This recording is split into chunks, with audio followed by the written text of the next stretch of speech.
เดี๋ยวเราจะมาไล่เลี่ยงกันค่ะคุณผู้ชมคะเดี๋ยวเขาแรกพาคุณผู้ชมไปเบิงทางองคมนตรีกาได้เชิญสิ่งของพระราชทานเนื่องในโอกาสวันขึ้นปีใหม่ 2569 ไปมอบให้แก่เจ้าหน้าที่ที่ปฏิบัติหน้าที่อยู่ที่ชายแดนที่จังหวัดมุกดาหารค่ะโดยพระบาทสมเด็จพระเจ้าอยู่หัวทรงพระกรุณาโปรดเกล้าโปรดกระหม่อมให้พลเอกไพบูลย์ คุ้มฉายาองคมนตรีและคณะเชิญสิ่งของพระราชทานเนื่องในโอกาสวันขึ้นปีใหม่พุทธศักราช 2569 ของพระบาทสมเด็จพระเจ้าอยู่หัวและก็สมเด็จพระนางเจ้าพระบรมราชินีจำนวน 200 ชุดไปมอบให้แก่เจ้าหน้าที่ที่ปฏิบัติหน้าที่ป้องกันชายแดนเพื่อเป็นขวัญกำลังใจในการปฏิบัติหน้าที่ป้องกันประเทศชาติโดยได้มอบให้แก่เจ้าหน้าที่กองกำลังสุรศักดิ์มนตรีที่ปฏิบัติภารกิจณฐานปฏิบัติการกองร้อยทหารพรานที่ 2105 อำเภอเมืองจังหวัดมุกดาหาร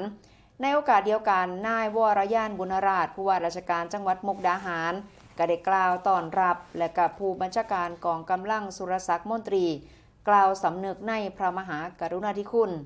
ในโอกาสนี้องคมนตรีก็ได้เชิญพระราชกระแสความห่วงใยของพระบาทสมเด็จพระเจ้าอยู่หัวไปกล่าวแก่เจ้าหน้าที่ผู้ปฏิบัติงานเพื่อเป็นขวัญกำลังใจในการปฏิบัติหน้าที่โดยพระบาทสมเด็จพระเจ้าอยู่หัวและก็สมเด็จพระนางเจ้าพระบรมราชินี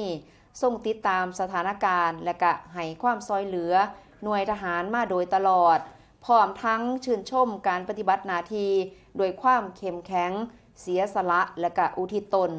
นอกจากนี้แล้วยังได้เชิญพระราชดำรัสเนื่องในโอกาสวันขึ้นปีใหม่ซึ่งก็ได้พระราชทานเมื่อวันที่ 31 ธันวาคมโดยทรงเน้นย้ำให้ทุกภาคส่วนซอยกันปฏิบัติหน้าที่โดยความตั้งใจและก็จริงใจทุ่มเทอย่างเต็มศักยภาพเพื่อร่วมกันขับเคลื่อนประเทศชาติไปสู่ความก้าวหน้าความมั่นคงความผาสุกอย่างยั่งยืนโดยยึดหลักคุณธรรมความถูกต้องและก็ความรับผิดชอบเป็นแนวทางสำคัญในการดำเนินชีวิตและการเฮ็ดงานโดยทางกองกำลังสุรศักดิ์มนตรีก็มีพื้นที่รับผิดชอบครอบคลุมอยู่5จังหวัดชายแดนภาคตะวันออกเฉียงเหนือตอนบนที่มีอาณาเขตติดกับแม่น้ำโขงนั่นก็คือจังหวัดเลยหนองคายบึงกาฬนครพนมและก็มุกดาหารโดยมีภารกิจหลักในการป้องกันชายแดนไทยลาวการปราบปรามเรื่องของยาเสพติดการจัดระเบียบพื้นที่และก็การแก้ไขปัญหาความมั่นคงในพื้นที่ชายแดน